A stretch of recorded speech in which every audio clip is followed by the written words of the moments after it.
Hello, Art Warriors. It's Becky from Crops Not Shops. Today I'm just going to do a short video just to show you how I've been sowing my seeds, starting off in the indoors, just on a sunny windowsill. I've got a lovely south-facing living room. It gets loads of sun in the day, so it's great for starting seeds. Now this year I am starting seeds with a new method. I am using plastic drinking cups. So far it's worked really well. Fingers crossed, you never know what will occur.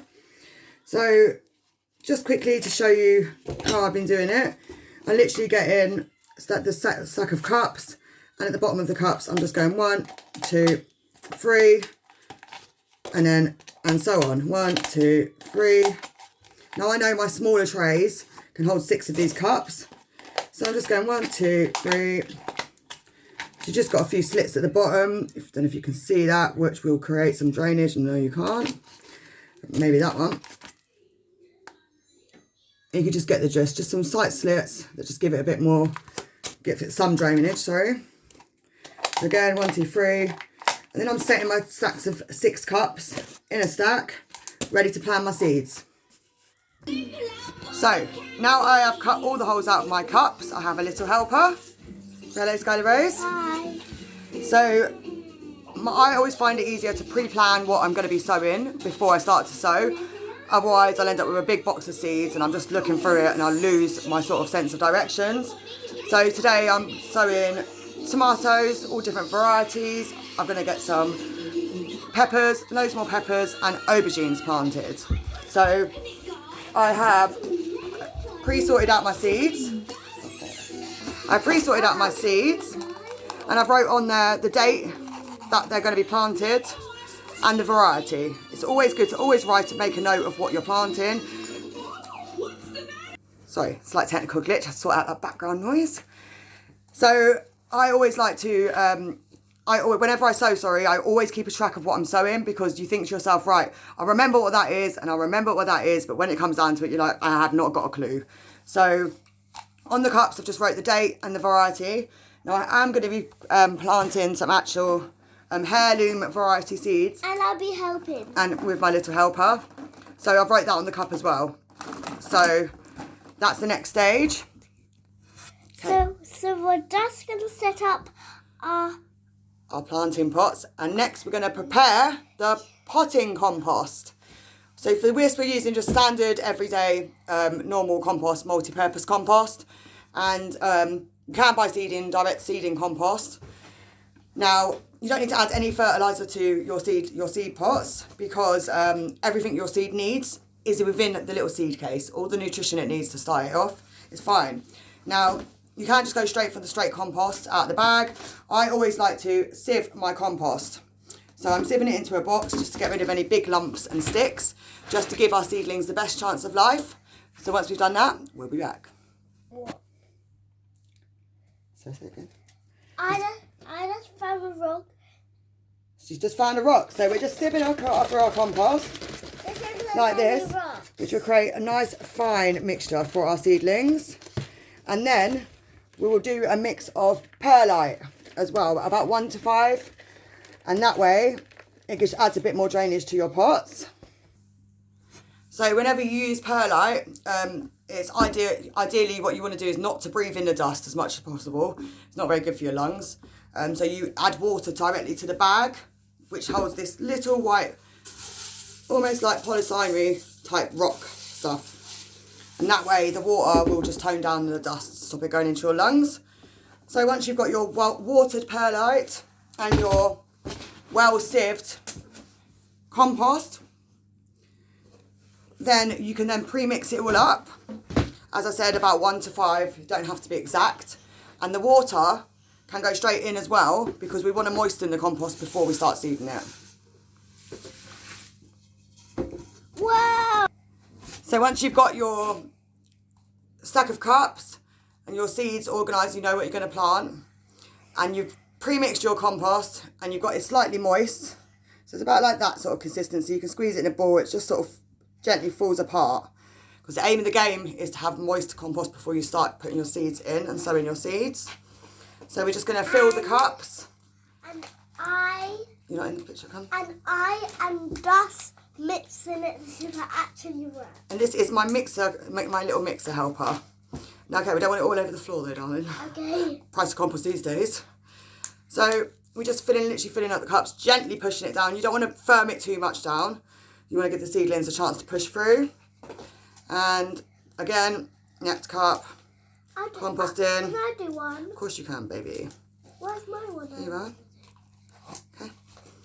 Okay, and so on. So once you have filled all of your pots, like so. Oh, my helper had a boo-boo on her finger, so she said that she can't help anymore. So it's okay. I will hold the fort. So I'm just showing you in the clear lid for now. So once you've filled your compost, I'd like to fill it 3/4 of the way. Lightly firmed it down, just so you haven't got massive air pockets in there, because you want soil to seed compaction, you know. And I just firmed it all down. It was already pre-moistened slightly, the compost. Get a little spray bottle. Now I just go spray, spray, spray, spray, spray, spray, spray, spray, spray, spray, spray, spray, spray, spray, spray, like so on. And I pre-moisten the compost first. Reason for doing that is that if you water after you put your seeds in, you can then knock your seeds around. So once you have pre-moistened your pots, this one is a aubergine, which is good. But we have an aubergine open already, like here. So you then take your seeds. Now these are the heirloom variety vital seeds, which are very expensive. So, and no matter what, we don't want to be wasting anything anyway in life. So these aubergines, don't know if you can see them, they're very, very little seeds. Now, these are the heirloom varieties, so we know that I know they're a good quality seed. I don't know what the percentage is, but I'd say probably got a 90% success in germination rate.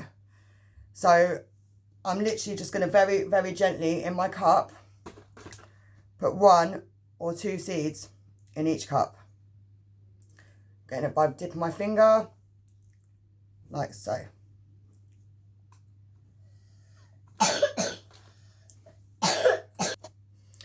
So once you put your seeds in and you into your pre-moistened compost, you just get a tiny thin layer of compost, sprinkle it on the top and just firm it down, and the moisture should come up to the top layer.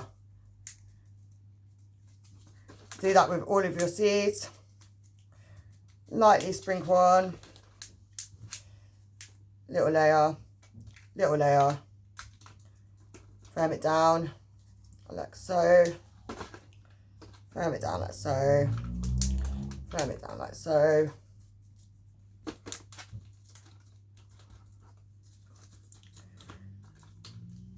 And then all you need to do then is then put your seed tray, cover it with a lid. Now, if you haven't got an actual lid for a tray like this, you can use cling film over the top. It works just as well.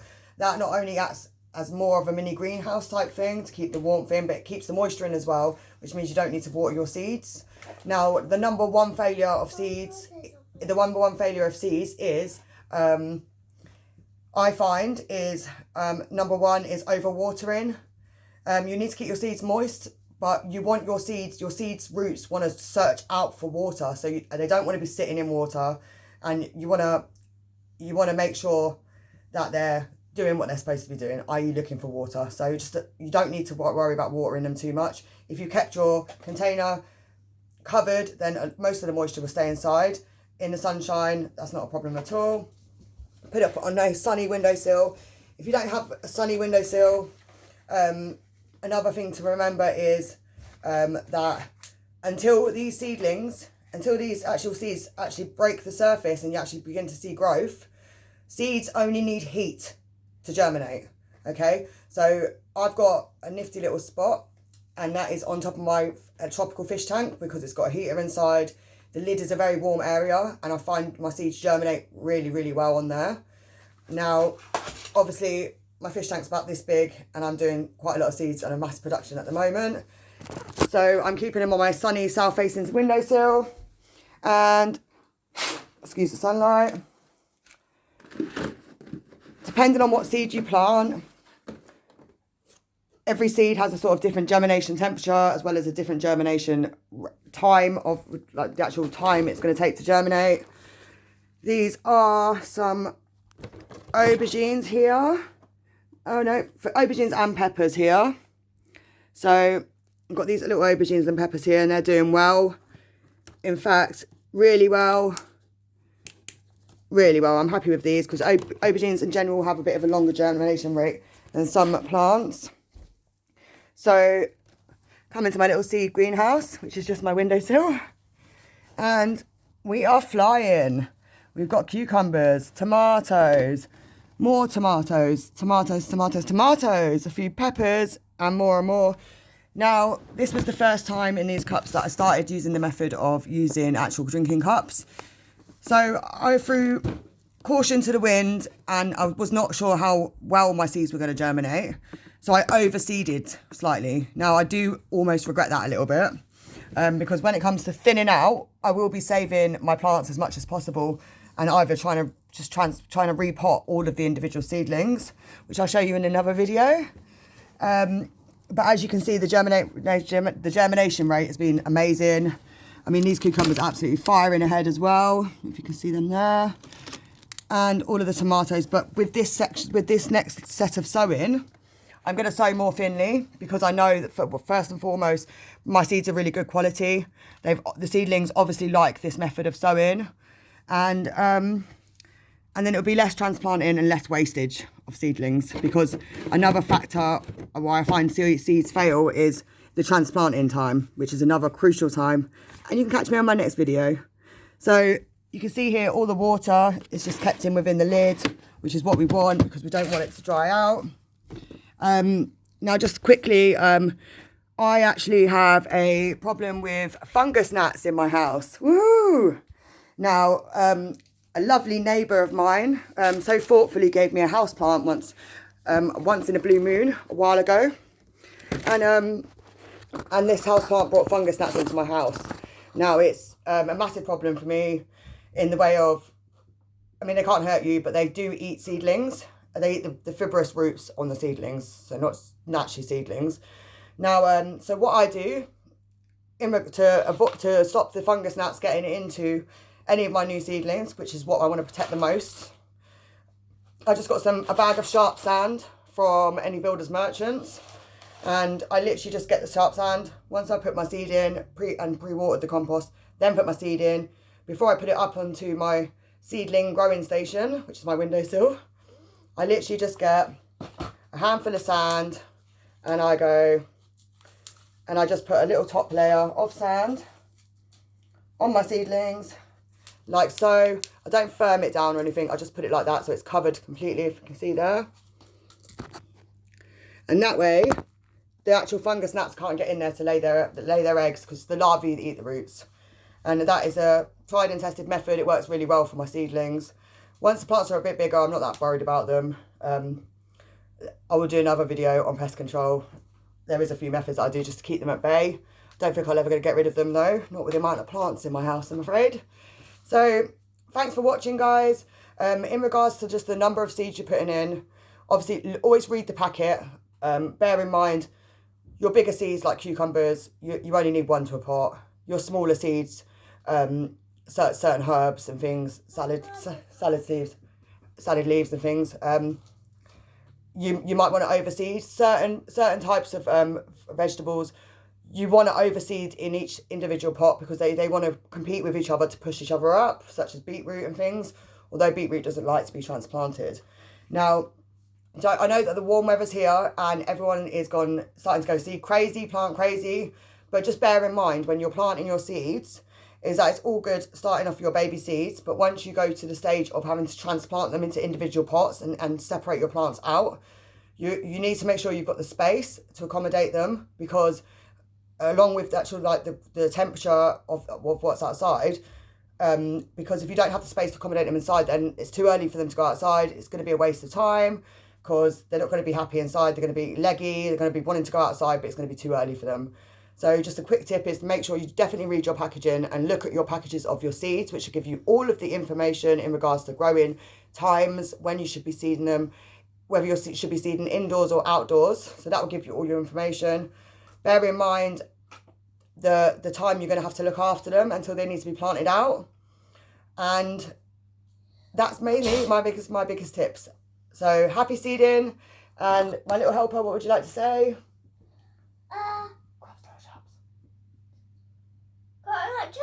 Crop Start Shops! Crop Start Shops! Let's dig for victory, baby, and let's sow the seeds of the future.